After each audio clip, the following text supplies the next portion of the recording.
ఇప్పుడు చనిపోయిన మాగంటి గోపీనాథ్ మీద ప్రజలు ఏం సానుభూతి ఎక్కడా లేదు. అతనే ప్రజానాయకుడేమీ కాదు. పి జనార్దన్ రెడ్డి లాంటి ప్రజాదరణ కలిగినటువంటి వ్యక్తి ఏం కాదు.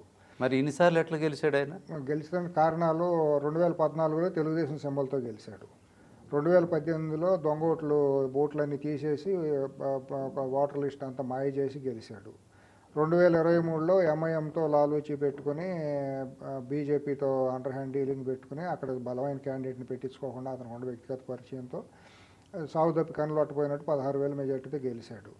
ఆ రోజు ఉన్న ఫ్యాక్టర్లో మేజర్ కమ్మ కమ్యూనిటీ అక్కడ బలంగా ఉన్న ఓటు బ్యాంక్ అందరూ కూడా చాలామంది 50-50గా గోపీకి వేశారు.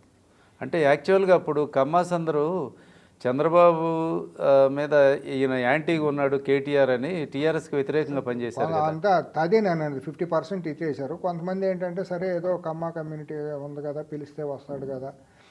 అతనిలో ఒక ఇదేంటంటే కొద్దిగా అందరికి అందుబాటులో ఉండటం అనేది జరిగేది. ఏ కాలనీ వాళ్ళు పిలిచినా కూడా రావటం, ఏమైనా పనులు అయితే కొంచెం చేయటం అనేది ఆ చొరవ అనేది ఉన్నమాట వాస్తవం.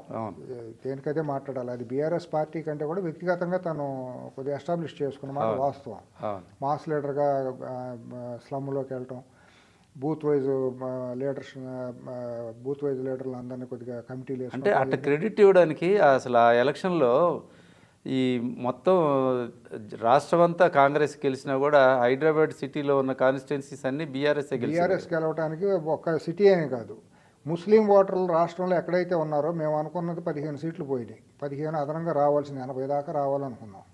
2023లో ఎన్నికల్లో మేము లెక్క వేసుకుంది. ఎక్కడైతే ముస్లిం ఓటు బ్యాంక్ ఎక్కువగా ఉందో అదంతా కూడా బీఆర్ఎస్కి టర్న్ అవుట్ అయింది. అది మేజర్ ఇదేంటంటే ముస్లింలు బీఆర్ఎస్తో ఉన్నారు.